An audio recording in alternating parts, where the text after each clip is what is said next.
Byampuna bino biwoobe miranga bisobera bikusobera era ffenna tuli wano twebuuza twewuunya ekyakolebwa omubaka Muhamade Ssegirinya gweraba olususu lwe bwe lufaanana nga ne bwe yali akyali mu kkomera yafubanga nnyo okulaba nti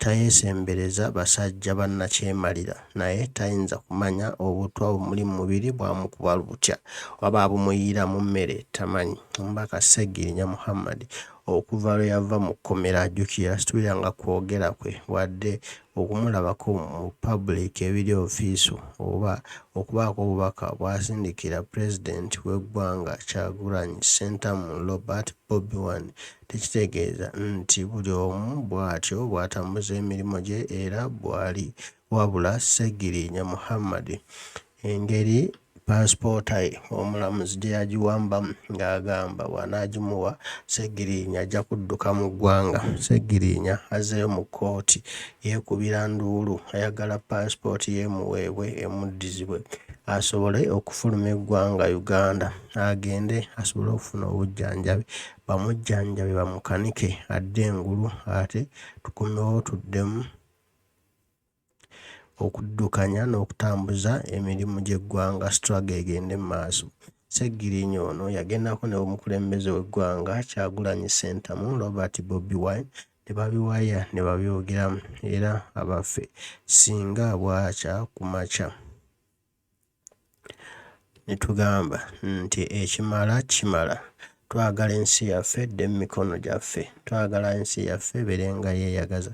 Bana basajja tebasobola kumalako wadde n'olunaku bwe luti n'akataayi tekayinza kusala nga Yoseeri yavudde dda mu ntebe.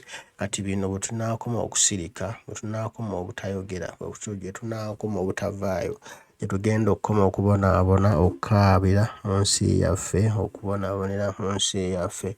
Naye ate singa tukyogerako abasajja bano bajja kufunamu kafansonyi olabe ng'ate buli kimu tukitambuza bulungi ku lwa Uganda yaffe. Wabula Muhamade Ssegirinya asaalasaala kuba omukono guno guzitowa gwonna gugwawo. Kati buli lwekwatako, buli lweyeetakula awulira omubiri gugenda, awulira eddiba ligenda, tamanyi gye ligenda, bw'atyo yasazeewo abireke naye nga omukwano gwa maama bwe gutaka. Omubaka Ssegirinya yeebazizza maama we olw'ebyo by'abadde akola kulaba nga yavudde mu nkomyo naye n'ategeeza nti embeera mbi tannaba kweyagala.